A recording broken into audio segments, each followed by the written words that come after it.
Kate Bennett pressed her shattered arm against her ribs and bit down on a scream that would have ended everything. Blood seeped through the white sleeve of her uniform.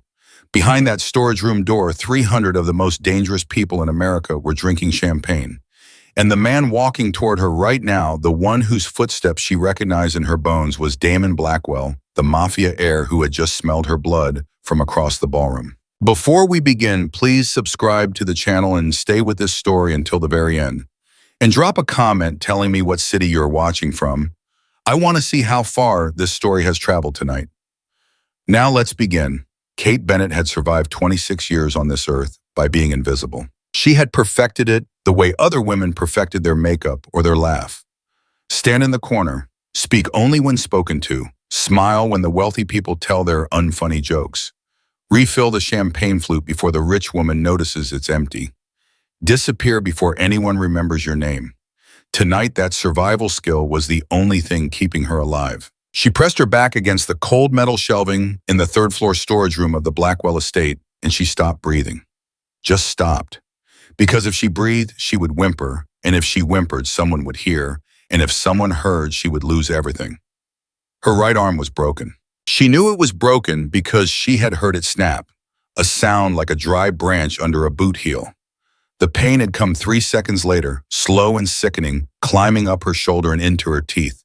She had bitten the inside of her cheek so hard she tasted copper. She was still tasting it now. Down the hallway somewhere far below her, on the grand marble stairways, 300 guests were laughing. A string quartet was playing Vivaldi, a senator was telling a joke about his golf game, and Kate Bennett was standing in the dark with a broken arm, trying to remember how to fold it into her sleeve so no one would see. Her phone buzzed in her apron pocket. She nearly dropped it, pulling it out with her left hand. The screen lit up her face. Kate let out a breath that was almost a laugh. Almost. Her mother. Her mother, who was lying in a bed at St. Vincent's right now with a feeding tube and a stack of unpaid bills the size of a phone book. Her mother, whose insurance had run out in March. Her mother, who didn't know that Kate had taken this job, the highest paying event coordinator gig in the city, specifically because the man who owned this house, the man whose name was whispered, the way other people whisper about cancer, paid better than anyone alive. She let the call go to the voicemail. She couldn't talk. She couldn't let her mother hear her voice right now, not like this. Instead, she typed with one shaking thumb. At work, Mom. Call you at midnight. Love you. She slid the phone back into her apron. She closed her eyes. Don't cry. Don't you dare cry. She had to get back down to the ballroom. The shrimp tower needed replenishing at 9:45. The bar staff needed her sign-off on the second wave of champagne. Mrs. Blackwell, Damon's grandmother, the iron-spined matriarch who actually ran the household, would notice if Kate disappeared for more than 15 minutes. She had been gone for 9. She just needed to fix her sleeve. That was all. She just needed to slide the broken arm back into the cuff of her uniform and button it and walk down the stairs and smile and pretend that Preston Caldwell, Senator Caldwell's only son, 28 years old, 6 feet 2, 210 pounds, had not just dragged her into the second-floor library and put his hand around her throat and said, she squeezed her eyes shut harder. She wasn't going to think about it. Not now. Not here. She lifted her broken arm with her good one slowly, and she felt the bone shift inside her sleeve, and a low animal sound came out of her throat before she could stop it. That was when the door opened. She didn't see him at first. She just heard the latch click and then the soft, controlled sound of a man's dress shoe on the polished floor. One step, then nothing. Whoever it was, he was standing in the doorway looking at her, and he wasn't moving, and he wasn't speaking. Kate kept her face turned to the wall. Her good hand gripped the edge of the metal shelf. I'll be right out, she said, and she was proud of how steady it sounded. I just needed a moment. I'm sorry, sir. I'll be right out. The door closed, but he hadn't left. He had stepped inside. She heard him lock it behind him. Her stomach turned to water. Kate, she knew that voice. Of course she knew that voice. Every woman who had ever worked in this house knew that voice. It was the voice that had told a Russian arms dealer last Christmas to leave the property and never return. It was the voice that, according to the housekeeper Marisol, had once made a grown man wet himself in the front parlor. It was Damon Blackwell. Mr. Blackwell? She still didn't turn around. I, I'm so sorry. I needed water. The kitchen was crowded. I'll be back downstairs in 1 minute, I promise. Silence. Then very quietly, turn around. She didn't move. Kate, his voice had not gone louder. If anything, it had gone softer. Turn around, please. That word, please, coming from Damon Blackwell, was something she had never heard in the 11 months she had worked for this family. He didn't say please. He said things and they happened. That was how the world worked around him. She turned around. She kept her broken arm hidden behind her hip. She lifted her chin. She tried to smile. The smile didn't work. Damon Blackwell stood 6 feet 4 inches in his hand-tailored black tuxedo, and he was looking at her the way a man looks at a fire he is calculating whether to put out or feed. He was 34 years old, black hair gray at the temples, earlier than it should have been.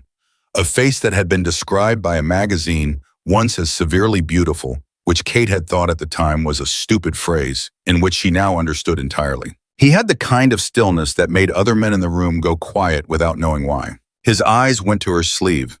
There was a small, dark stain on the white cuff. Kate hadn't noticed it. She had been so focused on the pain that she hadn't checked for blood. Kate, it's nothing, she said. The words came out too fast. I caught my arm on a door frame in the kitchen. I was carrying a tray and I was clumsy. I'm fine. I just need a minute and then I'll be. Show me your arm. Mr. Blackwell, show me your arm, Kate. She stared at the floor. The marble was very white. The polish was very perfect. She could see her own reflection in it, blurry and small. Please, she whispered, please don't make me. I can't lose this job. Mr. Blackwell, please. My mother. Your mother is at St. Vincent's, he said it flatly. Stage 3. The bills came to $71,000 last month. Your father left when you were 9. Your sister lives in Tucson and hasn't called in 2 years. You have $1,100 in your checking account and a car that needs a transmission. She looked up.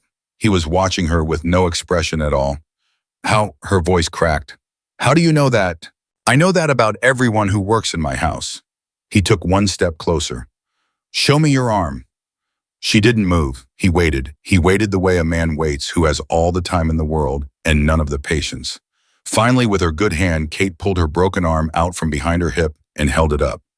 The sleeve had darkened more than she'd realized. The fabric was sticking to her skin. She didn't look at his face. She couldn't. There was a sound from him. A breath, not loud, just one breath drawn in and held. Roll up the sleeve, he said. Mr. Blackwell, roll it up or I will call my doctor up here and we will do this in front of him. Your choice. She rolled it up. The skin underneath was already turning purple. Her wrist was at an angle that wrists are not supposed to be at. There were fingerprint bruises around her bicep, 4 of them, dark and exact, the size of a man's hand. There was a longer mark on her forearm where she had been thrown into something. Her elbow looked wrong. Damon Blackwell did not move. He did not speak. He looked at her arm for what felt like an entire minute. When he finally raised his eyes back to her face, Kate felt her knees go weak. Not because he looked angry, because he looked calm. She had been around dangerous men before. Her father had been one. She had learned the difference between a man who was angry and a man who was about to do something. Angry men yell. Angry men slam doors and curse and break glasses. Dangerous men go quiet. Dangerous men smile a small smile and ask polite questions, and somewhere in the city, a few hours later, something terrible happens that the news cannot explain. Damon Blackwell had gone very, very quiet. Who? He said. Mr. Blackwell, please, Kate. I just want to keep my job, please. Please, I'm begging you. I'll wrap it. I'll be careful. No one has to know. I just need this job. I just need... Kate, look at me. She looked at him. She was crying now and she hated herself for it. The tears were running down her face and she couldn't lift her hand to wipe them because one arm was broken and the other was shaking too badly. I am not going to fire you, he said quietly. You will keep your job. Your mother's bills will be paid. Tonight. Before you walk out of this room, I will have already wired the hospital. Do you hear me? She nodded. She didn't believe him. She nodded anyway. Now I need you to tell me who did this. I can't. Why? Because, she closed her eyes.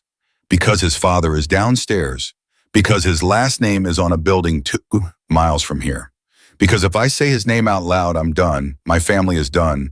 I'll never work in this city again. I won't even be able to file a police report because his uncle is on the parole board and his cousin is a federal judge.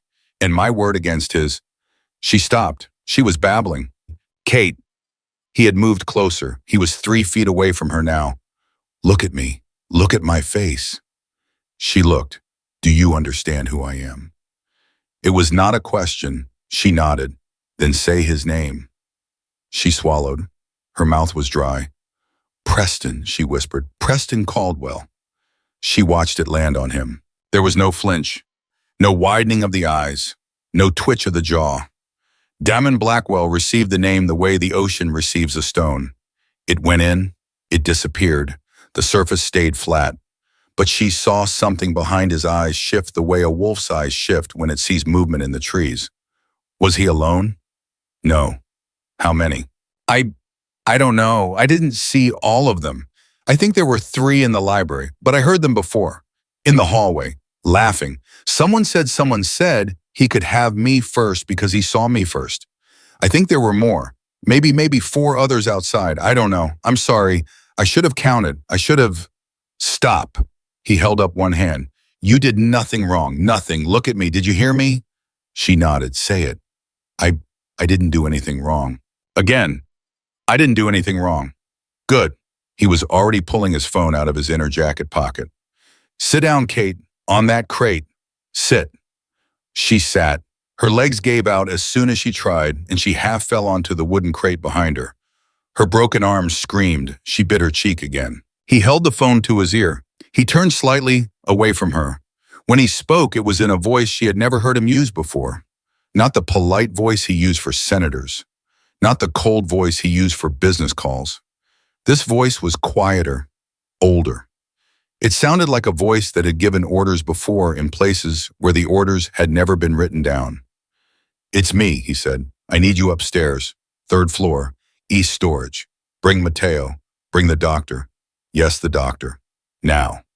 He paused. And Tomas, listen to me carefully. I want every camera in this house pulled for the last 4 hours. Every one. I want guest logs. I want vehicle plates.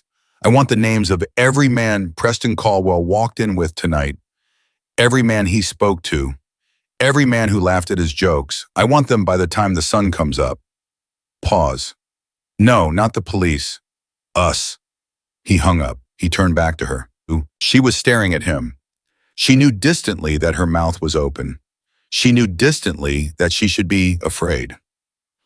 Some part of her brain was screaming that she had just handed 7 names, or however many it would turn out to be, to a man whose family had built half its fortune on the disappearance of inconvenient people. But she couldn't make herself feel afraid. She felt something else, something she didn't have a word for. Mr. Blackwell, she said. Damon? What? My name is Damon. I would like you to use it.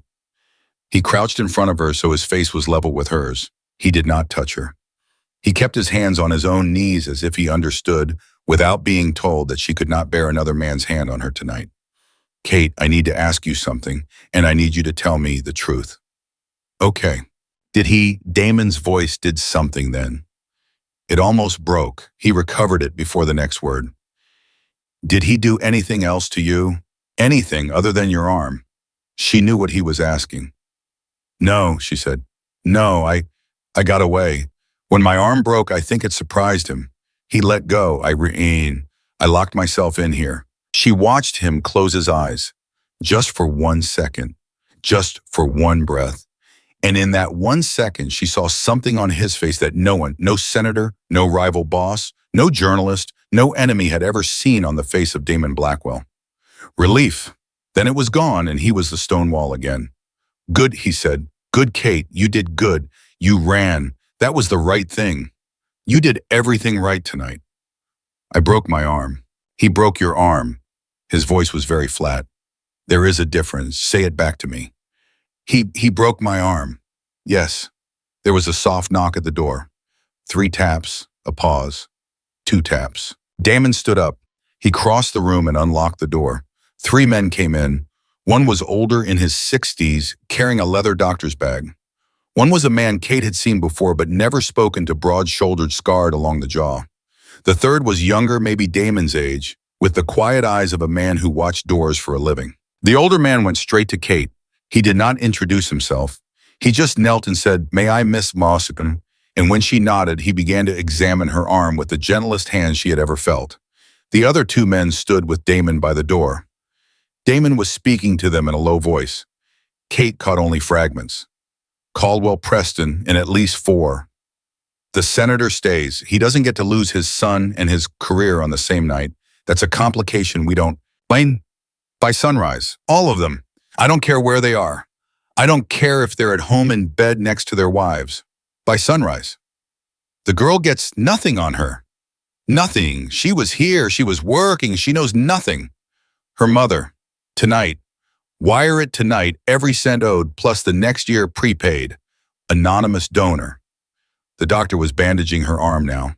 He had given her something, a pill with water from a small bottle, and the pain was beginning to dull around the edges. She watched Damon Blackwell across the room, and she felt the world she had known her entire life, the world where men like Preston Caldwell could put their hands on a woman like her and walk away laughing. She felt that world quietly, completely, and forever end. And in its place, a new world was beginning, a world she did not yet understand, a world with rules she did not yet know, a world in which she, Kate Bennett, the invisible girl, the one who had survived 26 years on this earth by being unseen, was suddenly terrifyingly the most seen woman in the room. Damon turned. He looked at her. He held her eyes. "Kate," he said, "I'm going to ask you one more thing tonight, and then I will not bother you again until you have slept." "Okay. Do you trust me?" She thought about it. She thought about her mother in the hospital bed. She thought about Preston Caldwell's hand on her throat. She thought about the $1,100 in her checking account. She thought about the look on Damon's face when she had said no, he didn't do anything else. "Yes," she said, "God help me. I do." He nodded once. He turned to the man with the scarred jaw. "Mateo," he said, "get the cars." Downstairs, the string quartet was beginning the second movement. The senator was telling another joke. The champagne was flowing. 300 of the most powerful people in America were laughing at things that weren't funny.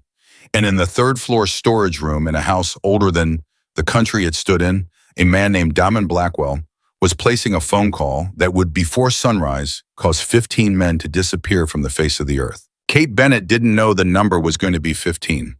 She didn't know it was going to be by morning. She only knew that for the first time in her entire life, she was not alone. And somewhere deep in a part of her, she had buried so long ago she'd forgotten it existed. A small voice said, "Good." Mateo did not say a word. He simply nodded, once turned, and walked out of the storage room with the quiet efficiency of a man who had been waiting his entire life for this exact phone call. The door clicked shut behind him, and in the silence that followed, Kate Bennett understood, in a way she had not understood 10 minutes ago, that something had just been set in motion that could not be stopped.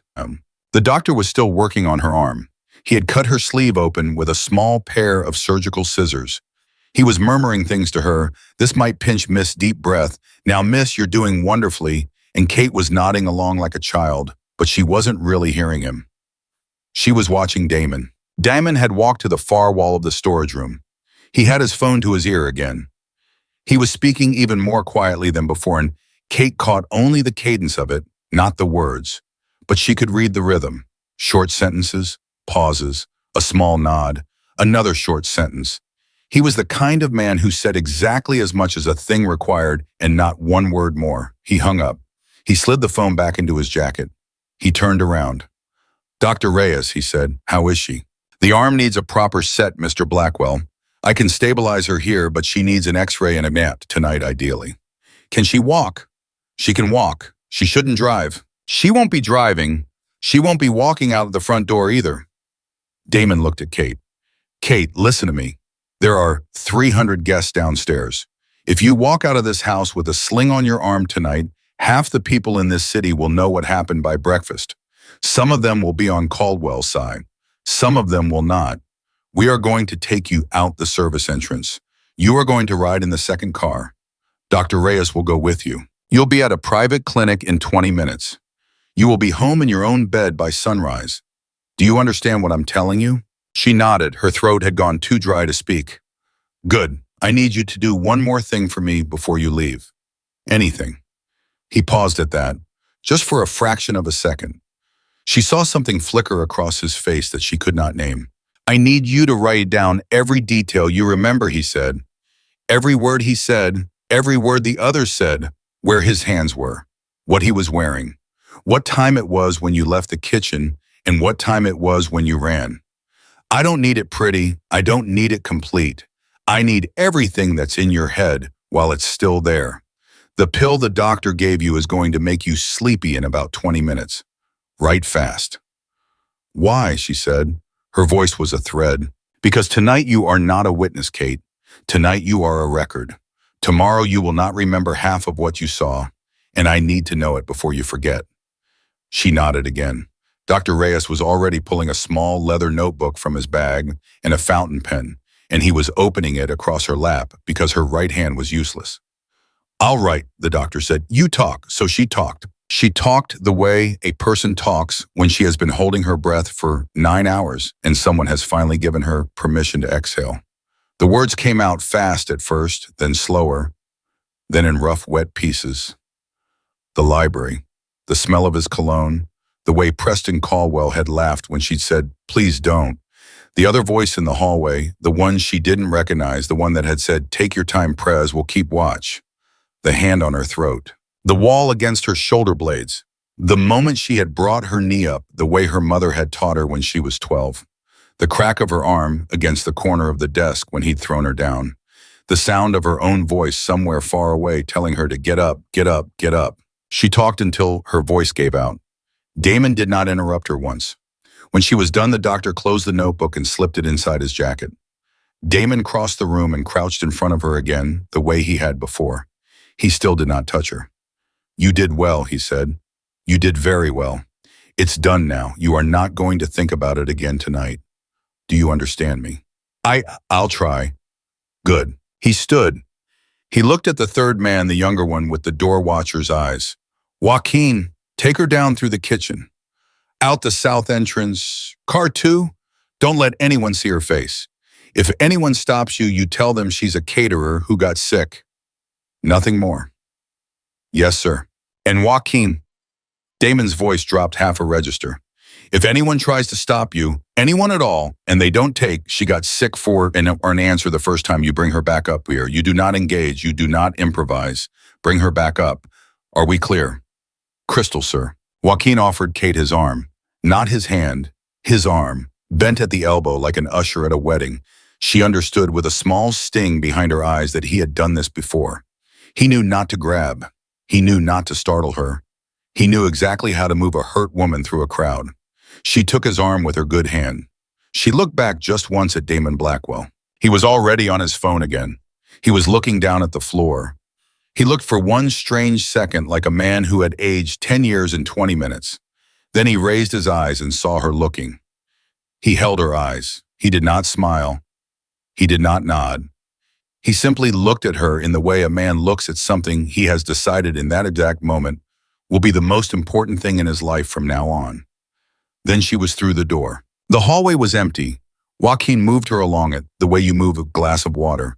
You do not want to spill fast, but steady his body angle between her and any door that might open. They went down the back stairs. They went through the laundry corridor. They passed 2 maids who lowered their eyes the second they saw Joaquin's face.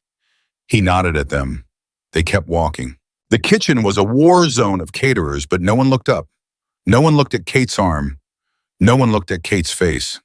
Joaquin was a black tuxedoed shadow with a small woman on his arm, and the staff of the Blackwell estate had been trained for 3 generations not to ask questions about the things they saw on event nights. He took her out the south service door. There was a black SUV waiting engine already running. The passenger door opened from the inside. Dr. Reyes was already in the back seat with his bag. Joaquin handed her up into the car the way a groomsman hands a bride up into a carriage. Miss Bennett, he said. Yes. Mr. Blackwell will see you in the morning. Try to sleep on the way. The doctor will take care of you. You are safe now. She nodded. She could not speak. The pill was beginning to work. The pain in her arm had retreated to somewhere far away in another room behind a closed door. Her eyelids were heavy. The door shut.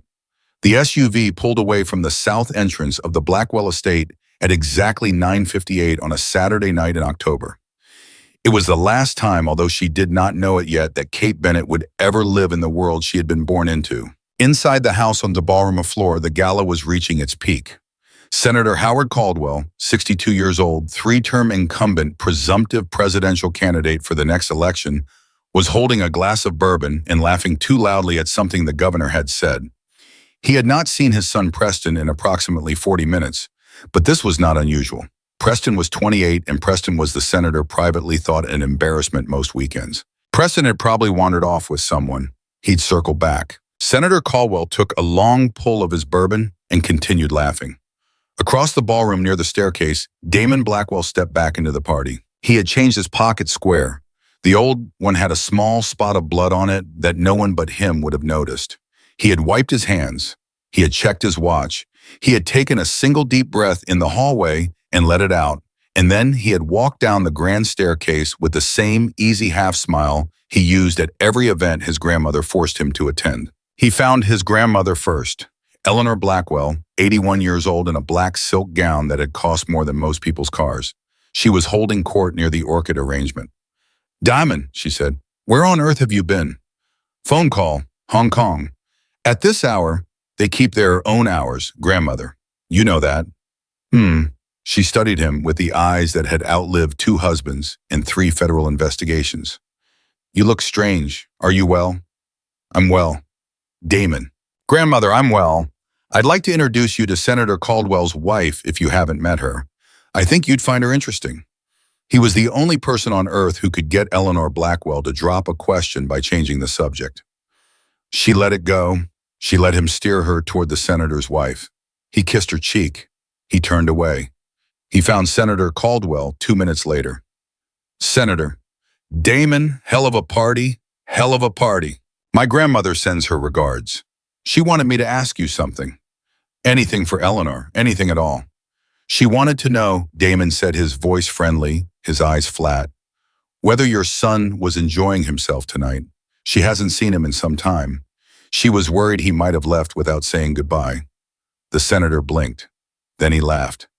"Preston, oh, Preston's around here somewhere. You know how he is, probably charming some young lady on the terrace." "I'm sure he is. I'll introduce you when I find him. He admires you, you know. Says you're the future of this city." "Does he?" "Says it all the time." "How kind of him." Damon smiled. The senator did not see what was behind the smile. If he had, he would not have finished his bourbon. He would not have gone home that night. He would have gotten on a plane to a country with no extradition treaty, and he would have stayed there until the end of his life. But he did not see it. So he did finish his bourbon, and he did go home that night, and he did sleep beside his wife, and he did dream of his presidential campaign, and he did not know, not yet, that his only son had already been picked up in the parking lot of a Cuban restaurant in Bay Ridge 8 minutes ago by 2 men in a black sedan who had asked him very politely to step inside the car. The gala wound down at 1 in the morning. The valets brought the cars. The string quartet packed up its instruments. Eleanor Blackwell kissed her grandson on both cheeks and told him he had been a perfect host. "Darling, simply perfect. Your father would be proud." He had not flinched. He had walked her to her car and closed the door behind her himself. Then he had gone to his study. He had sat down at the desk that had belonged to his father and his grandfather and his great-grandfather, 3 generations of men who had built and bled for a name. He had opened the leather notebook that Dr. Reyes had handed him in the foyer on his way out. He had read what was inside, slowly page by page, in Kate Bennett's shaking handwriting and the doctor's neater script. He had read it twice. When he was done, he closed the notebook. He placed both hands flat on the desk. He sat there perfectly still for a long time. At some point, he picked up the phone. "Mateo?" "Sir." "Where are we?" 6 confirmed, 2 more in transit. We have a lead on 4 others. They were in the upstairs bar at the plaza 20 minutes ago. We're moving on them now. There's a 3rd group, 3 men, country club out in Westchester. I have a team on the road. In Preston. In the basement, sir. Awake. Cooperative. Cooperative how? He is currently informing us in great detail of every other woman he has done this to. There have been a number, sir. There was a pause. How many? He's up to 9, sir. We don't think he's done. Damon closed his eyes. Get every name. Every name, Mateo. I want to know who they are. I want to know if they're alive. I want to know if any of them tried to come forward. I want to know what happened to them when they did. Yes, sir. And Mateo. Sir, he doesn't get to be quick. Not him. Not after 9. Understood, sir. The others can be quick. I'm not a sadist. The others were stupid and cruel and they'll go in the river and that's the end of them. But Preston Caldwell is going to spend the next few hours of his life understanding in detail what he has done. And then he is going to write 9 letters of confession in his own handwriting to 9 families. And then he is going to disappear in a way that his father will never ever find a body to bury. Are we clear? Crystal, sir. And Mateo. Sir, none of this touches the girl. Not now, not in 5 years, not in 50. Kate Bennett does not exist in any of this. She was a coordinator at a party. She got food poisoning. She went home early. That is the entire story she knows. That is the entire story anyone will ever know. Are we clear? Yes, sir. Good. He hung up. He sat at the desk for another long minute. Then very slowly he reached up and loosened his black bow tie. He pulled it off. He laid it on the desk beside the notebook. He realized his hands were shaking. This surprised him. His hands had not shaken since he was 19 years old in a basement in Naples, the first and last time anyone had ever needed to teach him a lesson he did not already know. He looked at his own hands as if they belonged to someone else. He flexed them. He made fists. He let them go. He was thinking, of course, of Kate Bennett's face when she had said, "Please don't make me. I can't lose this job." He was thinking of how small she had looked, sitting on that crate. He was thinking of the bruises around her bicep, 4 of them a man's hand.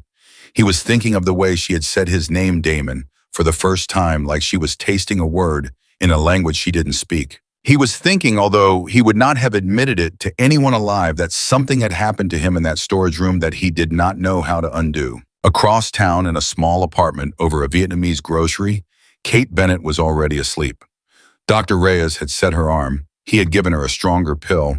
He had walked her up the 3 flights of stairs and waited while she drank a glass of water and lay down on top of her own bed in her own clothes. And when her breathing had gone slow and even, he had locked the door behind him and stationed a man named Renzo in the hallway with a chair and a thermos of coffee. Kate did not know about Renzo. Kate did not know about Mateo or the basement or the 9 other women or the 3 men driving out to a country club in Westchester at 1 in the morning. Kate was dreaming. She was dreaming that she was 11 years old and her mother was brushing her hair. Her mother was telling her in that voice that Kate had not heard in a long time, that she was a good girl and a brave girl, and that the world was going to be kinder to her than it had been to her mother. You'll see, baby. You'll see. You'll have a man who loves you so hard the world will leave you alone. That's all I want for you. That's all. In her sleep, Kate smiled. In a basement in another part of the city, Preston Caldwell was crying. In a black sedan on a quiet road in Westchester, 3 men were stepping out of a car they had been told was their ride home. In the study of the Blackwell estate, Damon sat with both hands flat on his father's desk. His phone vibrated. He looked at it. He read the message. 8 more. He set the phone down. The first pale gray light of morning was beginning to climb the edge of the eastern window. Damon Blackwell did not look at it. He was staring at a spot on the desk where 23 years ago, his father had once put down a folded napkin with a name written on it and said, "You'll meet a woman someday, Damon, who is going to make you forget every rule I taught you. When you do, you remember this: every rule I taught you was to keep her alive." He had been 11 years old. He had not understood. He understood now. He picked up the phone. He dialed. Mateo. Sir, send a car to her apartment at noon. I want her at the house by 12:30, the East Garden, T. Tell her she can say no. Tell her she can say no to anything I ever ask her for the rest of her life. Yes, sir. And Mateo. Sir, it's done. There was a small pause on the other end of the line. It's done, sir, all 15. Damon Blackwell closed his eyes. He hung up the phone. Outside, the sun was coming up. Kate Bennett woke at 11:17 on a Sunday morning to the smell of fresh coffee and the sound of her own front door being unlocked from the outside. She sat up too fast. Her broken arm, now in a proper cast, sent a dull warning up through her shoulder. The pill from the night before had left her mouth dry and her head heavy. She blinked at the ceiling. She was in her own bed. She was in her own clothes. The blanket she did not remember pulling up was pulled up to her chest. Then her brain caught up and she remembered everything at once. She remembered Preston's hand on her throat. She remembered the snap of her arm. She remembered Damon Blackwell's face going still in the storage room. She remembered the words she had heard him say into a phone by sunrise, all of them. She remembered the number she had not been told. 15. She did not know yet that the number was 15. But somewhere deep under her ribs, she already knew the number was not small. The front door opened. Kate froze. A woman's voice, gentle and unhurried, called from the front hall. "Miss Bennett, it's Marisol. I work at the Blackwell house. Mr. Blackwell sent me. I'm not going to come in until you say it's all right." Kate pressed her good hand to her chest. Her heart was trying to climb out of it. "Marisol." "Yes, miss, from the kitchen. You've seen me 100 times. She had. Marisol, the head housekeeper, 50-something gray streaks at her temples. The only person in that entire estate who had ever looked Kate in the eye and asked her how she was actually doing. Kate let out a long breath. "Come in, please." Marisol walked into the bedroom carrying a paper bag from the corner bakery and a small suitcase on wheels. She set the bag down on the nightstand. She set the suitcase by the closet. She did not look at Kate's cast. She did not look at Kate's face for too long. She moved with the careful kindness of someone who had walked into too many rooms like this in her life. "I brought you breakfast, miss, and some clothes that should fit. Mr. Blackwell asked me to come and help you get ready if you're feeling up to it. He'd like to see you at the house at 12:30. He said to tell you very specifically that you can say no. He said to tell you you can say no to anything he asks you for the rest of your life." Kate stared at her. "He said that. He said it twice, miss. He wanted me to be sure." Kate looked down at her hands. The good one, the one in the cloud, the world she had woken up into, was not the world she had gone to sleep in. She knew that. She had known it the moment she heard the door unlock. "What time is it now?" she said. 11:19, miss. There is no rush. The car can wait. The car will wait however long you need it to wait." Kate looked up. "Marisol," she said, "I have to ask you something." "Yes, miss." "Last night, the party. Did anything happen after I left?" Marisol set the paper bag down very carefully as if it might break. She folded her hands in front of her apron. She did not sit. She did not move closer to the bed. She just stood there in the middle of the bedroom, and she chose her words the way a woman chooses stones to cross a river. "Miss Bennett," she said, "I have worked in that house for 26 years. I worked there when Mr. Blackwell was a little boy. I worked there when his father was alive. I have learned in 26 years that there are some questions a person should not ask if she does not want to live with the answer for the rest of her life." Kate held her eyes. "I'm asking anyway." Marisol was quiet for a long moment. "Then I will tell you only this, miss. The young man who hurt you last night will never hurt anyone again. Neither will the men who watched him do it. Neither will the men who laughed about it afterward in the upstairs bar at the plaza. None of them will hurt anyone again. Not you, not the next girl, not anyone's daughter, not anyone's sister, not ever. That is what I know. That is all I will say. The rest, miss, you will have to ask him yourself." Kate's eyes filled. She did not let them spill over. "How many?" she whispered. Marisol did not answer. "Marisol, how many?" 15, miss." The number landed in the room like a stone dropped into still water. Kate did not breathe for a long moment. She did not know what she had expected. 3, maybe 5. Not 15. 15 was a number that meant Damon Blackwell had not stopped at the men in the library. He had not stopped at the men in the hallway. He had reached into every corner of the room where the laughter had been, and he had pulled out every man whose laughter had touched her, and he had taken them all. "Marisol." "Yes, miss." Am I supposed to be all right with this?" Marisol crossed the room. She sat on the edge of the bed. She did something then that no woman had done for Kate in 26 years. She reached out very slowly and she placed her warm, dry hand over Kate's good one. She did not squeeze. She just rested her hand there, the way a mother rests a hand on a feverish child. "Miss," she said, Listen to me, I do not know what you are supposed to be. I am not a priest. I am not a judge. I am a woman who has cleaned blood out of a hallway carpet at 4 in the morning more times than I can count, and I am telling you this. Last night a man broke your arm. Last night he was going to do worse. Last night 14 other men knew it was happening and did nothing or laughed or asked to go next. Today none of those men exist. Today, the next girl who walks into that party, and there is always a next girl miss. The next girl is safe from those particular men. You do not have to be glad about that. You do not have to be sorry about it either. You only have to drink your coffee. You only have to put on the dress in that suitcase. You only have to decide if you want to get into the car. Kate looked at her. And if I don't get into the car, then the car goes home empty, miss, and nobody comes back to ask why. And your mother's bills are still paid, and your job is still yours, and the man in the hallway outside this door is still going to follow you to work every day for the rest of your life, whether you ever speak to Mr. Blackwell again or not. There's a man outside. His name is Renzo, miss. He has been there since 2 in the morning. He has not slept. Mr. Blackwell put him there. Mr. Blackwell will keep someone there for the rest of your life if you want, and he will take the man away if I don't. That is the kind of man Mr. Blackwell is. He gives, he does not take, he waits. Kate sat with that for a long time. She thought about her mother in the hospital. She thought about the $1,100 in her checking account. She thought about Preston Caldwell's face 2 inches from hers and the smell of his cologne and the way he had laughed. She thought about Damon Blackwell crouching in front of her so his face was level with hers and not touching her, not once, not even when she was crying. Marisol. Yes, miss. Is he a good man? Marisol smiled.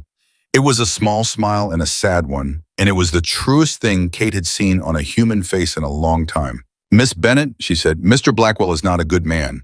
Mr. Blackwell has never been a good man, and Mr. Blackwell will never be a good man, and Mr. Blackwell would be the first one to tell you so. But Mr. Blackwell is a man who, when he loves you, will burn down the whole world before he lets it touch you. And I have watched that man for 34 years, and I have never not once seen him look at a woman the way he looked at you last night when he came down those stairs. Not once, miss. So you will have to decide for yourself which one of those things matters more to you. Kate sat with that too. Then she said very quietly, help me with the dress. The car arrived at 12:15. Renzo, the man in the hallway, was a quiet, broad-shouldered man in his 40s who stood up when Kate walked out of her apartment and inclined his head and said, Miss Bennett. He took her good arm at the elbow with the same wedding usher politeness Joaquin had used the night before. He walked her down 3 flights of stairs. He held the door of the building open. He held the door of the SUV open. He helped her in the way you help a woman in a wheelchair, careful not to bump the cast. Mr. Blackwell apologizes for sending a car instead of coming himself, he said. He has been on the phone since 6 this morning. He'll meet you in the East Garden. Thank you, Renzo. Miss, were you really outside my door all night? Yes, miss. Thank you. It was not a difficulty, miss. I was glad to be there. She did not know what to say to that. She looked out the tinted window. The car pulled away. The drive took 22 minutes. Kate did not speak. Renzo did not speak. The radio was off. At 12:35, exactly the SUV pulled through the wrought iron gates of the Blackwell estate, past the long curve of the front drive, and around the side of the house she had only ever entered through the kitchen. The East Garden was on the far side of the property. Renzo helped her out of the car. He walked her down a stone path through a row of hedges. At the end of the path was a small iron table set for 2. There was a white linen cloth. There was a teapot. There were 2 cups. There was a small plate of pastries from the same bakery Marisol had gone to that morning. Damon Blackwell was standing beside the table in a dark gray sweater and dark trousers, with his hands clasped behind his back. He was not looking at the gate. He was looking at the ground. He looked, Kate thought, like a man who had not slept. He looked up when he heard her steps. For a moment, neither of them moved. Then he came forward slowly, the way you come toward a deer in a clearing, and he stopped 3 feet from her. Kate. Damon. He searched her face. How was the arm? Hurts. The doctor said it would. He said it set cleanly. Good. Damon. Sit down, please, before we say anything else. Sit down. You shouldn't be standing. She sat. He sat across from her. He poured her tea without asking how she took it. 2 sugars, a splash of cream, exactly the way she took it. She did not ask how he knew. She wrapped her good hand around the cup. The warmth came up through the porcelain and into her palm. It was the first warm thing she had felt in 12 hours. Damon, she said, Marisol told me the number. He did not look surprised. He set down his own cup. He folded his hands on the table. He looked at her directly the way he had looked at her in the storage room. I asked her to. You asked her to tell me. I asked her to answer if you asked. I did not want to be the one to say it. I did not want you to feel that I was performing it for you. The number is not for you to be grateful for Kate. The number is for you to know, so that you can decide what you want to do with the rest of your life knowing it. She looked down at her tea. 15 men, she said, 15 men. Were they all? Every one of them touched what happened to you, Kate, every one. The 3 in the library, the 4 in the hallway who watched, the 5 in the upstairs bar at the plaza who knew where Preston had gone and made jokes about it while it was happening, 3 more at the country club out in Westchester who had done it before with him to other women. None of them were innocent. None of them were unlucky.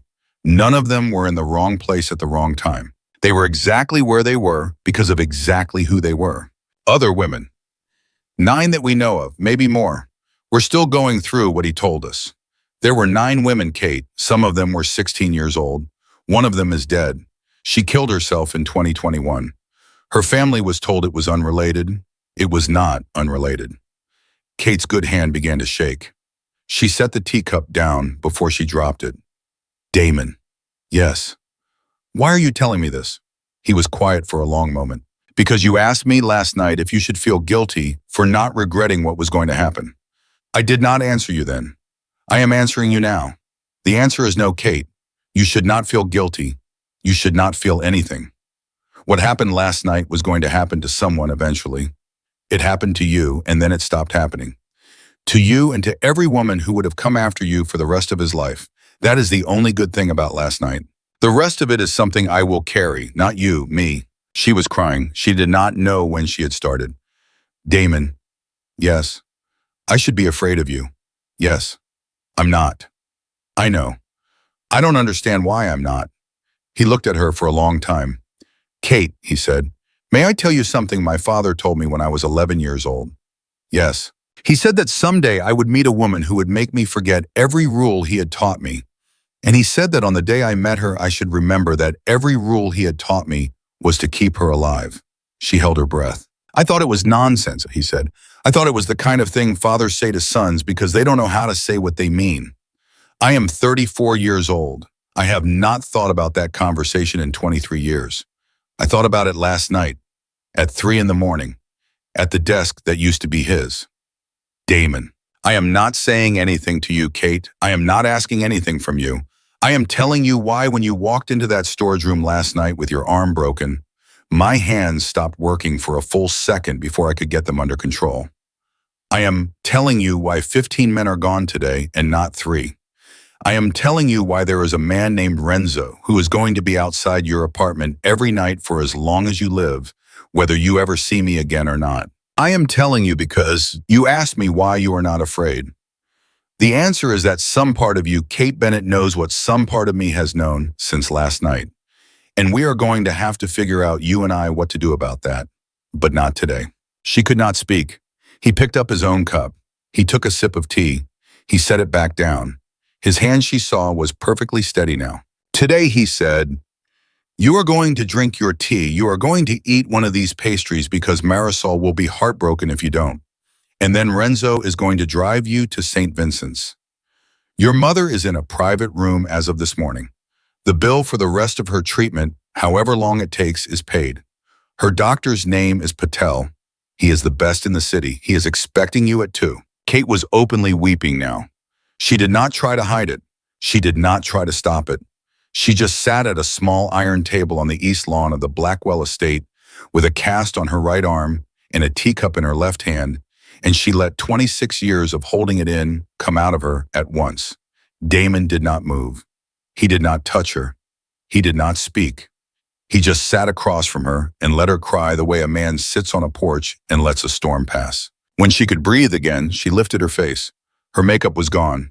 Her eyes were swollen. She looked at him. Damon? Yes. Thank you.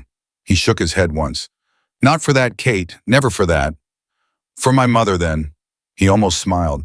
For your mother, you may thank me as much as you like. She laughed. It came out wet and broken and almost Esau, but it was a laugh, and it was the first laugh she had laughed in 9 days. And Damon Blackwell, the ruthless Mafia heir, the man whose name made grown men go quiet at parties, watched her laugh, and something behind his eyes, the same something she had seen for 1 second in the storage room when she had told him, no, he didn't do anything else, moved again.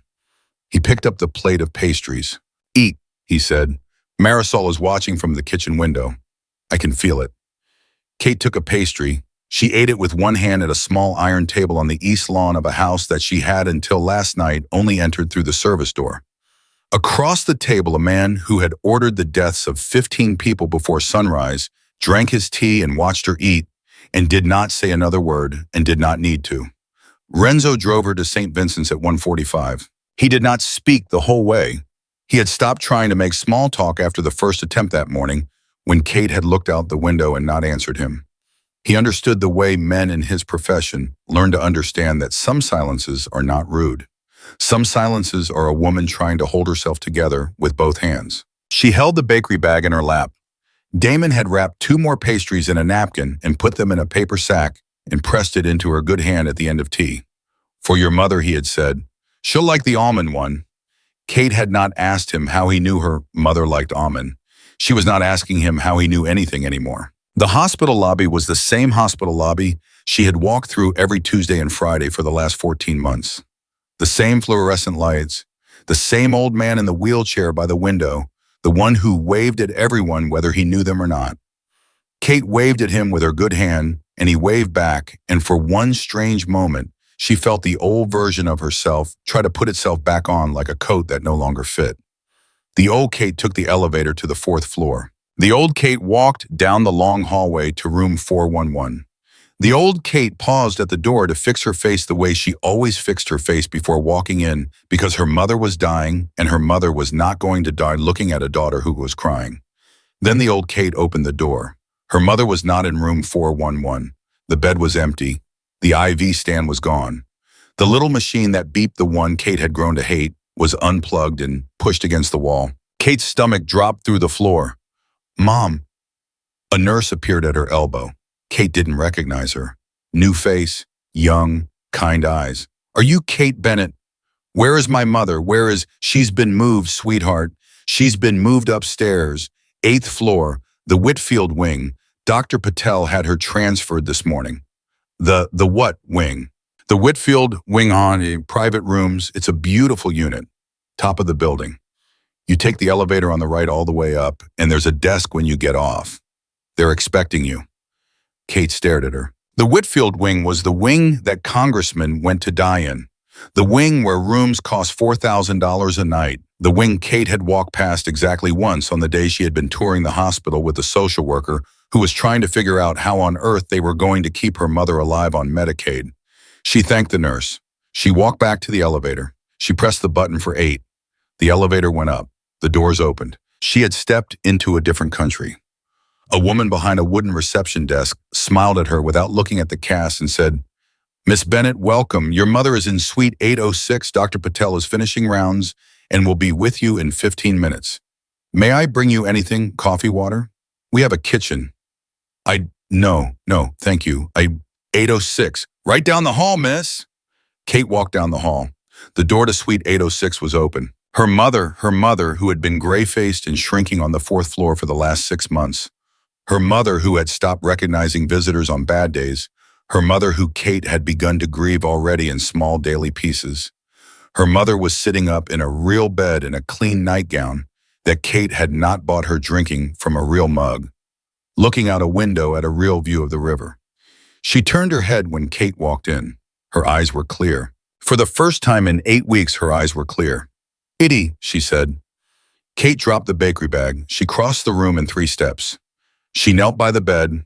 She put her good arm around her mother's neck, and she pressed her face into her mother's shoulder, And her mother, her tiny mother, 86 pounds, who had not been able to lift her own head 2 weeks ago. Her mother slowly, carefully brought her hand up and laid it on the back of Kate's head. "Oh, baby," her mother said.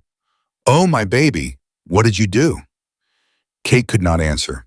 Her mother stroked her hair the way her mother had stroked her hair when she was 11 years old and brushing it before school. "Dr. Patel came in this morning," her mother whispered into Kate's hair. "He sat down. He held my hand, Katie. He looked at me. He told me there was a new treatment. He told me a donor had paid for it. He told me there was no name on the donation. He told me a man had called him at 5 in the morning and asked him to take my case personally. Dr. Patel doesn't take cases personally, baby. Dr. Patel is the head of oncology for the entire system. He took mine." Kate was sobbing. She could not stop. "Katie, look at me. Stop crying and look at me, baby." Kate lifted her face. Her mother looked at her. Really looked at her the way her mother had not been able to look at her for almost a year. And her mother saw the cast on her arm, and her mother saw the bruise on her cheek that Kate had tried to cover with foundation. And her mother saw somewhere underneath all of that the new thing in her daughter's eyes that had not been there yesterday. "Katie," her mother said, "who is he, eh?" Kate opened her mouth. She closed it. She did not know how to answer. "Mom." "Katie." Her mother's hand was on her cheek now. The hand was so light, so light. "Katie, you listen to your mother. I have been dying for 14 months. I have made my peace with it. I made it 3 months ago. And then this morning a man I have never met paid a stranger to bring me back. And my daughter walks in with a broken arm and a face like she has seen something she cannot tell me about. So I am asking you, baby. I am asking you the only way I know how. Who is he? And are you safe?" Kate looked at her mother for a long time. She thought about lying. She thought about saying no, one mom, just an old friend, just somebody who wanted to help. But her mother had not raised a liar. "His name is Damon Blackwell," Kate said. "He's the man I work for. Something happened last night, Mom. Something bad. And he found me, and he took care of it, and he took care of me, and he took care of you, and I don't know what he is, Mom. I don't know what he wants. I don't know what I'm supposed to do." Her mother was quiet for a long moment. Then her mother said something that Kate did not expect. "Blackwell," she said. "Blackwell? Kate, is he, that family?" Kate looked at her. "You know about that family?" Her mother smiled. It was a small smile and a tired one, and there was something in it Kate had never seen on her mother's face before. "Baby," her mother said, "your grandmother, my mother worked in a laundry in this city for 41 years. She washed sheets for those people. Old Mr. Blackwell, the grandfather. She washed his sheets every Wednesday for 30 years. He paid her double. He paid for my school clothes when my father drank up the rent money. He did not have to. He did it. And when my mother got sick the year before she died, he paid for her funeral. Cash. In an envelope. He came to the service himself, Katie. He stood in the back. He did not stay for the meal. He just stood in the back in his black hat, and when my father tried to thank him, he tipped his hat and he walked away. That's what I know about that family, baby. They do not say nice things. They do nice things. There is a difference. There is a very big difference." Kate stared at her. "You never told me that." "You never needed to know it." "Mom, baby, listen to me. I do not have a lot of time left. Dr. Patel is a good man and a smart man, and he is going to do everything he can, but I am 64 years old, and I have been sick for a long time, and we are realistic women in this family. I do not know how long I have. I do not know if it will be a year. I do not know if it will be 3 months. But I do know this, Katie. I do not want to leave this earth worrying about you. I have worried about you every day for 26 years. Every single day. I worried about you in the 3rd grade when the boys teased you for your shoes.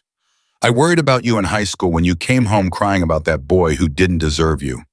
I worried about you when you took that job at the diner with the manager who wouldn't keep his hands to himself. And I worried about you when you quit it.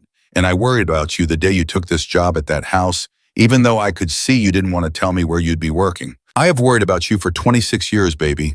I am tired of worrying about you. I want to die knowing my daughter is not alone in this world." Kate was crying again. "Mom, Katie, you answer me. Are you safe with this man?" Kate thought about it. She thought about Damon Blackwell crouching in front of her and not touching her. She thought about the way he had said, you can say no for the rest of your life. She thought about Marisol's hand on hers and the words, when he loves you, he will burn down the whole world before he lets it touch you. She thought about the man named Renzo who had not slept all night in her hallway. She thought about the way Damon's hands had shaken at his father's desk, where she had not been there to see them shake, but where she somehow knew that they had. Yes, Kate said. Yes, Mom, I'm safe. Are you sure? I'm sure. Her mother nodded once. Then her mother said very quietly, then you bring him here, Katie. You bring him here so I can look him in the eye. And if he does not blink when I look at him, then I will go in peace. The door opened behind her. Kate turned. Damon Blackwell was standing in the doorway. He was holding a small bouquet of yellow roses. He had not knocked. He had been standing there, Kate realized, for some part of that conversation. Maybe all of it. He did not look at Kate. He looked at her mother. He held her mother's eyes from the doorway. Mrs. Bennett, he said. Forgive me. The nurse said it was all right to come in. I can wait in the hall. Her mother studied him. She studied him the way a woman studies a man she is about to give her only daughter to. She studied him without blinking. She studied him for what felt to Kate like an entire minute. Damon did not move. He did not look away. He stood in the doorway with a small bouquet of yellow roses in his hand, and he let an old woman in a hospital bed take the full measure of his soul. He did not blink. Her mother smiled. It was a slow smile and a tired one, and something in it broke Kate's heart. Come in, Mr. Blackwell, her mother said. Come where I can see you better. My daughter says your name is Damon. Is that right? Yes, ma'am. Damon, come here. Sit. Put those flowers on the table. The nurse will find a vase. Did you know yellow was my favorite? Your daughter mentioned it once, ma'am, in passing. Last spring, she said her mother always wore yellow on Easter. Kate had no memory of saying it. None. She watched Damon Blackwell, the man who had ordered the deaths of 15 people the night before, walk into her mother's hospital room and pull a chair up to her mother's bedside and sit down with the careful, slow grace of a man who knew how to sit beside a sick woman because he had sat beside one before. Her mother held out a small, thin hand. Damon took it in both of his. Mr. Blackwell? Damon, please. Damon, I want to thank you for what you did for me this morning. Mrs. Bennett, no, you let me say it. I am 64 years old, and I have never, not once in my life, had a stranger do something for me without wanting something back. So I want to say thank you, and I want to look you in the face when I say it. Thank you, Damon Blackwell. Thank you for the doctor. Thank you for the room. Thank you for the time. He bowed his head. You are welcome, ma'am. And now I want to ask you something. Yes, ma'am. My daughter is not a fool. My daughter has not had an easy life. My daughter has lived 26 years with one foot in a hole waiting to fall in. I do not know what your intentions are. I do not need to know your business. I have lived long enough to know that some questions a mother does not ask. But I am going to ask you one question. Damon, and I am going to know by your face whether you are lying to me. Are you ready? Yes, ma'am. Are you going to break my daughter's heart? Damon Blackwell did not answer right away. He did not answer the way a man answers who has been asked an easy question. He held her mother's hand in both of his hands, and he looked down at it for a long moment, and then he looked up, and he held her mother's eyes the way he had held them in the doorway. Mrs. Bennett, he said, I cannot promise you that I will not. I cannot promise you that I will not die before I can keep her. I cannot promise you that the world I come from will not someday take something from her that I cannot give back. I am not going to lie to you on her mother's deathbed about who I am or what my life looks like. But I can promise you this. I will spend every day I have left on this earth making sure that the only thing that ever breaks Kate's heart, again, is something that happens to me, not something I do to her. I cannot offer you better than that, ma'am. I would be lying if I tried. Kate's mother held his eyes for a long moment. Then her mother nodded. That is the right answer, Damon. Ma'am, that is the right answer because it is the true one. A man who promises me he will never break my daughter's heart is a man who is already lying to me. A man who promises me he will try is a man I can trust. You can let go of my hand now. He did not. Mr. Blackwell. Yes, ma'am. You can let go of my hand now. In a moment, ma'am, there's something else I need to say. He turned slightly. He looked at Kate. He looked at Kate the way he had looked at her in the storage room last night, when she had said, "Yes, I trust you. God help me." He looked at her the way he had looked at her across the iron table on the east lawn that morning. He looked at her like a man who had spent 34 years of his life not knowing what he was looking for and who had in the last 16 hours found it. "Kate, yes. I'm going to ask you something now, in front of your mother, because she deserves to hear it and because I do not want there to be a single moment in your life from this point forward where you wonder whether I have asked it. Do you understand?" She nodded. She could not speak. "I am asking you to let me take care of you, not as your boss, not as the man who paid your mother's bills, as something else. I do not have a word for it yet that I'm willing to say out loud in front of your mother and you and God. But I am asking you, Kate. I am asking the way a man is supposed to ask. And you can say no. You can say no today. You can say no tomorrow. You can say no in a year. The doctor stays. The room stays. Renzo stays. Your job stays. Nothing I have given you was given on a condition. But I am asking, and I would like you to answer." Kate looked at her mother. Her mother was watching her. Her mother's eyes were wet. Her mother's eyes were also clear. Her mother nodded very slightly, just once. Kate looked back at Damon Blackwell. "Yes," she said. "Yes, Damon, I will let you take care of me." Her mother let out a long, slow breath. "Good," her mother said. "Good. Now both of you stop crying in front of me. I am the one with cancer, and I am not crying. Mr. Blackwell, get my daughter a tissue. There are some on the windowsill. And then you go down to the cafeteria and you bring up 3 coffees because Dr. Patel will be here in 10 minutes and I want him to meet you properly. And Katie, you sit down, sit on this bed, hold my hand. We are going to be all right, baby. We are going to be all right." Damon stood. He walked to the windowsill. He brought back the box of tissues. He set it on the bed beside Kate. His fingers brushed the top of her good hand for 1/2 of a second, the first time he had touched her since this had all begun. He left to get the coffee. In the silence after the door closed, Kate's mother turned her head on the pillow and looked at her daughter. "Katie?" "Yes, Mom." "Whatever happened last night?" "Yes." "You do not tell me. You do not ever tell me. Do you understand?" "Yes, Mom." "Good." Her mother closed her eyes. She did not open them again until Damon came back with the coffee. Dr. Patel arrived at 2:15. He was a small, soft-spoken man in his 50s with kind eyes and a stethoscope around his neck. And when he walked into suite 806 and saw Damon Blackwell sitting at the bedside, holding a paper coffee cup, he stopped in the doorway for 1/2 a second, and then he kept walking.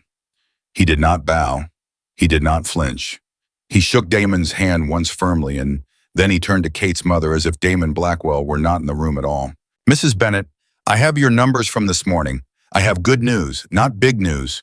Good news. May I sit down?" "Please, doctor." He sat. He talked for 15 minutes in a quiet, careful voice about white blood cell counts and a new immunotherapy and a clinical trial that had just opened a slot for a 64th patient. He said the words, "We are going to fight this," in a way that did not sound like a slogan, and Kate watched her mother's face slowly change in the way a face changes when a person who has stopped hoping is given permission by a man with a stethoscope to begin hoping again. When he stood to leave, he looked at Kate for the first time. "Miss Bennett, your arm, may I?" "It's set, doctor. The doctor last night. Dr. Reyes, I know him. He is excellent. May I?" She let him look. He turned her hand gently in his own. He pressed 2 fingertips against her wrist. He nodded. "It will heal cleanly. You will not lose any function. You will be sore for 6 weeks. You will have full range of motion by Christmas. I am sorry this happened to you." She did not know what to say. "Thank you, doctor." "Mr. Blackwell." "Doctor, you will let me know if anything changes. With either of them. You'll be the first call, doctor." "Good." He left. In the silence after the door closed, Kate's mother let out a long, shuddering breath that was almost a laugh. "Katie, did you hear him?" "I heard him, Mom. He said fight. He said trial. He said Katie. He said Christmas." "I know, Mom. I have not heard a doctor say Christmas to me in a year." Kate kissed her mother's forehead. Her mother held her face in both hands for a long moment, the way her mother used to when she was small, and then her mother let her go. "Now, both of you out. I am going to take a nap, a real nap. The kind I take because I am tired and not because I am dying. Damon, you take my daughter home. You feed her. She has lost weight. I do not like it. Katie, you come back tomorrow morning. Bring me the almond pastry, the one in the bag your young man left on my windowsill before he came in pretending he had just brought it. I saw you, Damon. I saw you put it there. You are not as smooth as you think you are. Damon actually laughed. It was a small sound, surprised, and Kate realized she had never heard him laugh before in 11 months of working in his house. Yes, ma'am. Out. Both of you. They went. In the elevator, neither of them spoke. Kate stood with her good hand pressed flat against the wall. Damon stood beside her with his hands folded in front of him. The elevator descended. The doors opened in the lobby. He walked her out. The same SUV was at the curb with Renzo behind the wheel. Damon stopped on the sidewalk before he opened the door for her. Kate? Yes. Are you all right?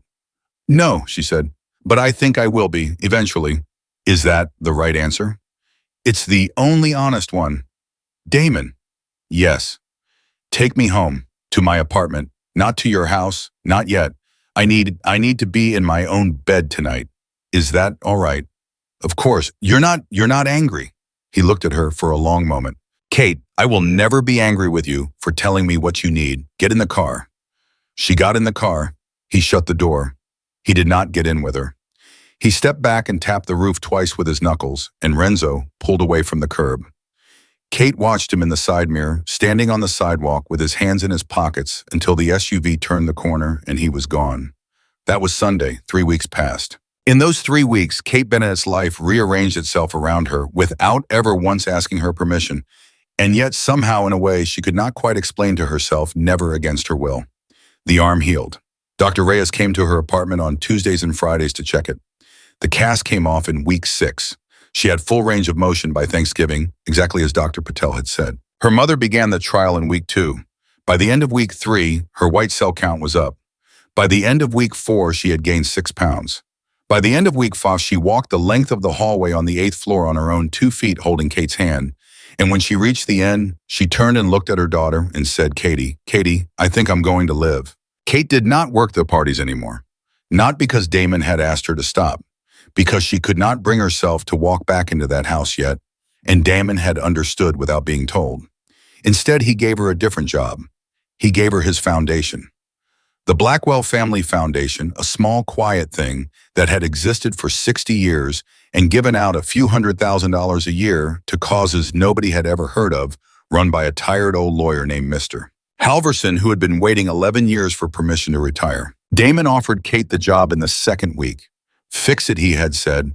Fix it however you want. Hire whoever you need. Spend whatever you need. The money is there. It has been there for 60 years. Nobody has ever cared enough to do anything with it. I am asking you to care. She had asked him why her. He had said, because the first thing I watched you do, the first day you worked in my house, was bring a glass of water to a maid who had been on her feet for 14 hours and was crying in the pantry. You did not know I was watching. You did it anyway. That is the only qualification the job requires, Kate. That is the only qualification I have ever cared about. She took the job. She made it her own. Within 6 weeks, the Blackwell Family Foundation had funded a free legal clinic for women who could not afford to file restraining orders. Within 3 months, it had funded 2 women's shelters in 2 boroughs. Within a year, there were 9 of them. Kate hired a young woman named Diana to run the legal clinic. Diana had been a public defender. Diana asked on her first day why the foundation was suddenly funding this kind of work.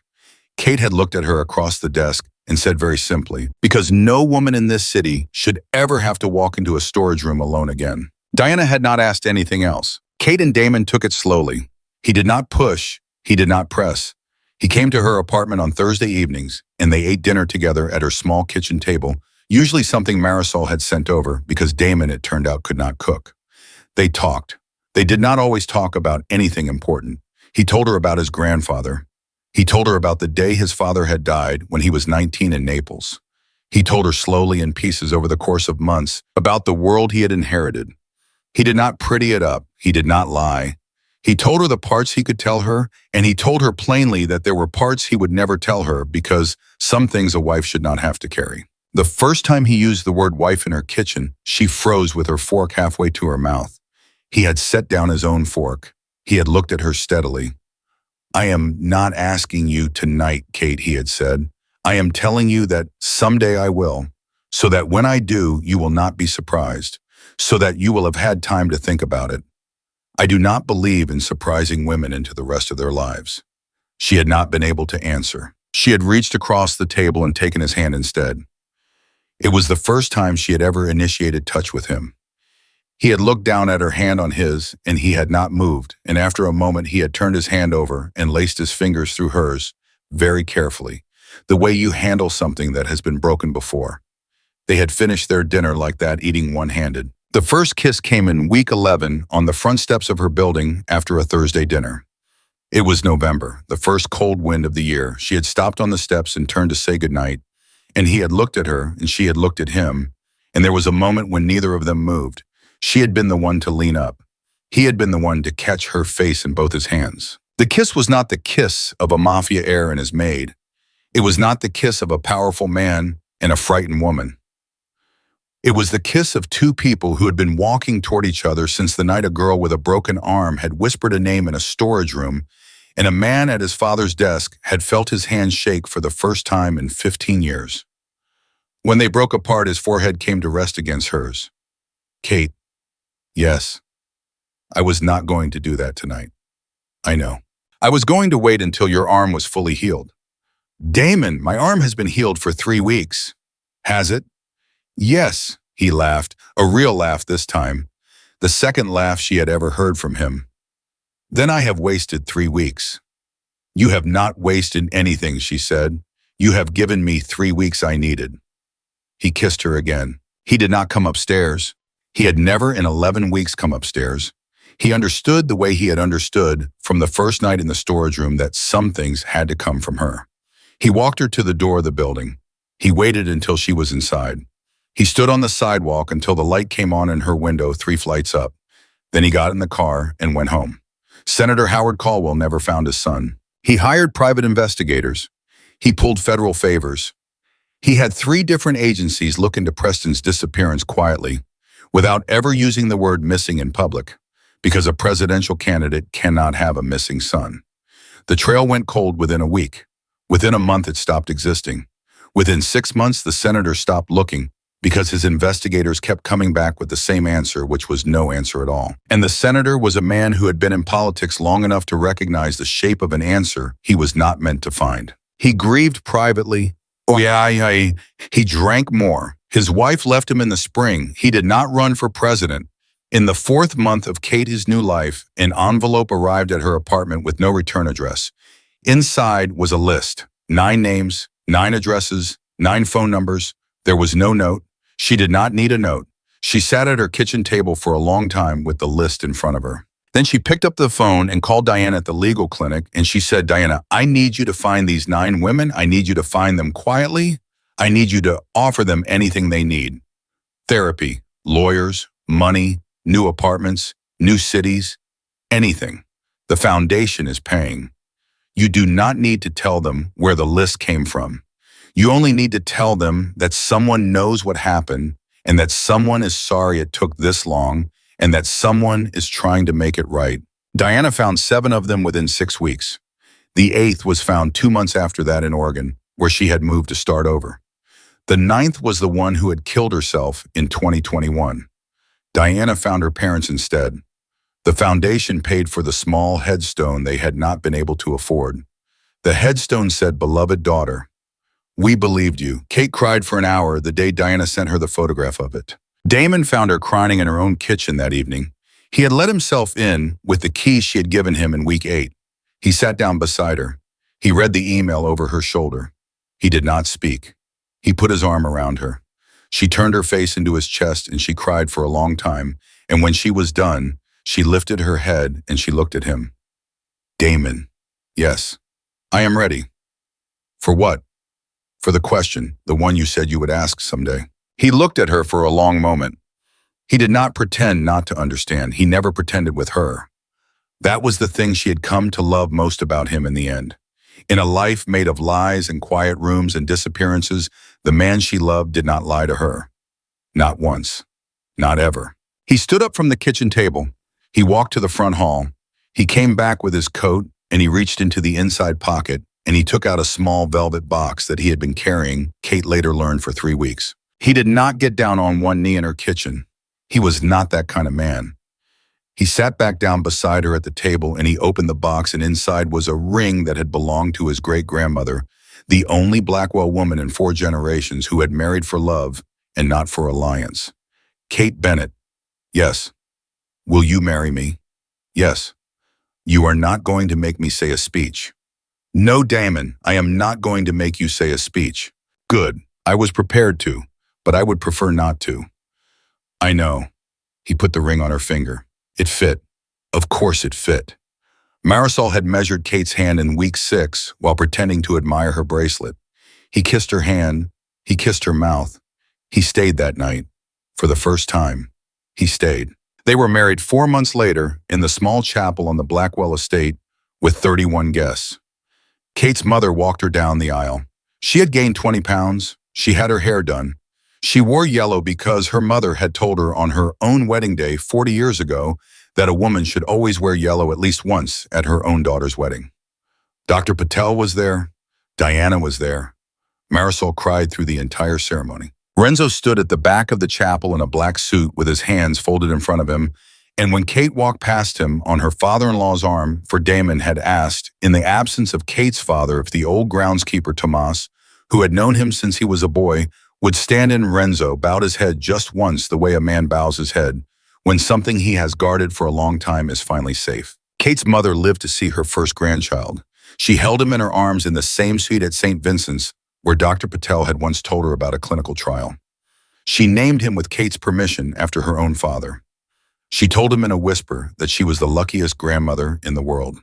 She died 9 months later in her own bed, in her own apartment, with her daughter holding one hand and her grandson in his crib at the foot of the bed. Her last words were to Damon. She had asked him to come close. She had asked Kate to step outside for a moment, just a moment. She had held Damon's hand in both of her tiny hands, and she had whispered something to him that Kate would never know, and he would never tell her, and which Damon Blackwell would carry alone for the rest of his life. When Kate came back into the room, her mother was smiling. Her mother said, "Katie, I love you. I am not afraid." Then her mother closed her eyes. Damon Blackwell stayed by Kate's side for the next 3 days without sleeping. He held her when she cried. He fed her when she forgot to eat. He did not say a single useless thing. He did not tell her it will be all right. He did not tell her she's in a better place. He told her simply on the 3rd night, while she lay against his chest in the dark, "Kate, she got the years she wanted. She got the years she would not have had. You gave her that. You did that. Every minute of the last 2 years was yours." She wept then in a way she had not wept since the storage room. He held her until she slept. In the years that followed, Kate Blackwell now built her foundation into the largest private network of women's shelters and legal clinics in the country. She never gave an interview. She never ran for office. She refused every honor she was offered. She did the work, and she went home at night to her husband and her son and eventually her daughter, and she lived a long, quiet life behind the high walls of an estate that for 3 generations before her had been a house of fear. Under her, it became something else. It became a house of safety. The men who had hurt her never came back. The senator's son never came back. The 14 others never came back. No one ever asked. No one ever found a body. No one ever filed a charge. The world simply quietly moved on without them, the way the world moves on without men who do not deserve to be remembered. And in the small leather notebook that Dr. Reyes had handed Damon Blackwell on the night of the gala, in Kate's shaking handwriting and the doctor's neater script, every word she had said in that storage room was preserved. Damon kept it in the locked drawer of his father's desk for the rest of his life. He never read it again. He did not need to. He had memorized every word the night he had received it. He had built the rest of his life around them. On the night Kate Blackwell turned 60, she stood on the same East Lawn, where her husband had once poured her tea with a broken arm and a cast, and she watched her grown son lift her granddaughter onto his shoulders, and she watched her grown daughter dance with her father, and she watched the house she had once entered through the service door filled with the laughter of children who would never know what it had cost to make their lives possible. Damon came up behind her. He put his arms around her waist. He rested his chin on top of her head the way he had every night for 34 years. Kate, yes. Are you happy? She thought about it. She thought about a girl with a broken arm in a storage room biting the inside of her cheek to keep from screaming. She thought about 15 men who had vanished from the earth in a single night, so that she and every woman after her could stand on a lawn at 60 years old and watch her granddaughter laugh. She turned in her husband's arms. She looked up into the face of the man everyone had once called a monster, and who had instead become the only true shelter she had ever known. Damon, she said, I am the happiest woman who has ever lived. He kissed her forehead. He did not answer. He did not need to. The night a Mafia boss saw his maid hiding her broken arm, 15 men went missing by morning. And one woman who had spent 26 years learning to be invisible became the most loved woman in the world. That was the story. That was the whole story, and it was true.